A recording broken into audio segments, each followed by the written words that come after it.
Hi, in case you don't know who I am, I'm Karen Barno, and I am author of the Blue Rose Bookstore, The Gift of Why. I wrote this book as a fiction so everybody could read the story about Annie, who's a very successful businesswoman, happily married, 2 children. Everything is fantastic in her life. She went to a great college, Ivy League college, great relationships, owns her own company. Between her and her husband, they're millionaires. But she, as a child, had to endure unbelievable abuse, sexual and physical abuse, at the hands of her abuser. I wrote it as a fiction so people would understand that this is a global problem. It's a Me Too problem. And although the book came out before the Me Too movement got started, I realized a lot of women have suffered at the hands of abusers for abuse. So I have marketed that way and been comfortable, but I'm not sure I'm standing in my authentic voice. In fact, I know I'm not. You know, the truth is the book is truly semi-autobiographical, semi-autobiography. There is parts of my story, my true life story, intertwined in this book. Now there's also unbelievable amounts of embellishment, because in order to write a good book, I think sometimes you have to embellish the point to drive the point home. I want people to understand that. I think by saying it was fiction, I first wasn't being me. I can't ask those of you to talk about your Me Too movement, talk about your abuse, to let me help you transform it, let me help you rewrite it, if I'm not being honest about mine. And this is hard for me to even talk about, because although it's, if you read my about me in the book or on my website, I say Karen was physically and sexually abused, but I leave it at that, and I've never really openly discussed it in this type of a venue, and I don't think I'm doing people justice. So I just felt that I needed to make a video.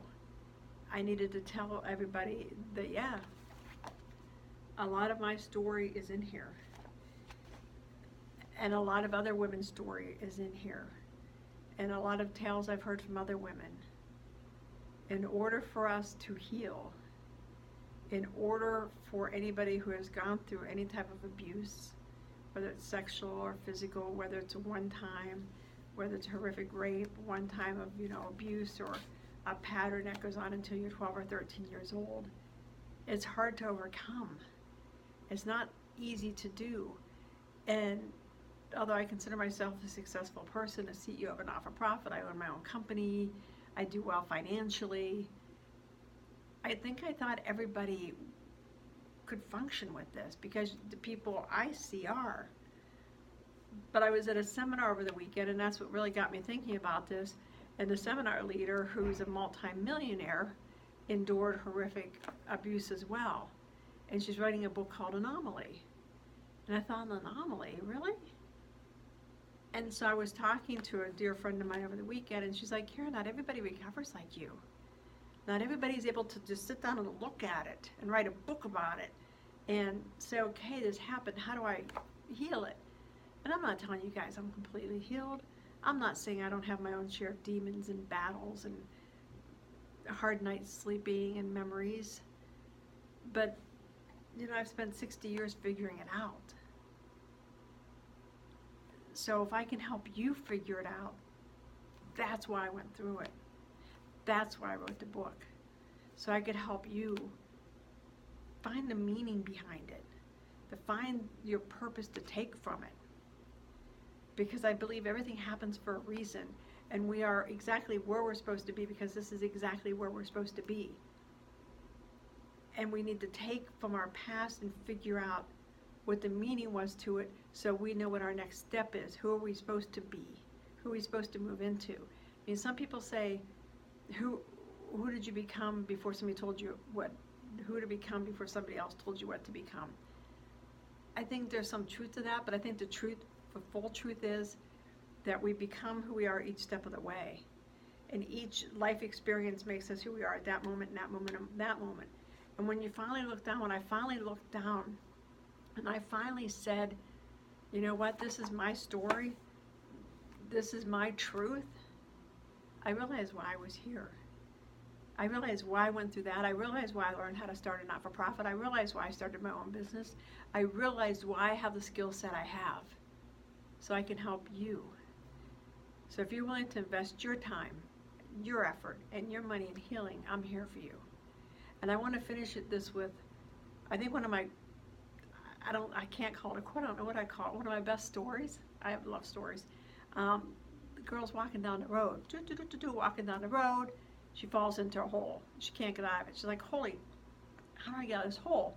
And she looks up, and here comes her priest. And she yells, Father, Father, can you help me get out of the hole? He goes, of course I can. And he writes a prayer and throws it into the hole, and off he goes. She looks at the prayer and says, what is this going to do? She says a few prayers, and still in the hole. And all of a sudden she looks up, there's her doctor. Dr. Bob, can you help me get out of the hole? Absolutely. Writes a prescription, throws it in the hole, and keeps walking. A prescription, what's this going to do for me? What's medication going to do? I have to get out of the darn hole. Next thing she looks up, she sees her friend walking towards her. Jan, can you help me get out of the hole? And Jan goes, sure, and jumps into the hole. It's like, holy crap, Jan, what are you doing in the hole? Now we're both stuck here. And Jan looks at her and says, yeah, but I've been here before, and I know the way out. I've been where you're at. I know the way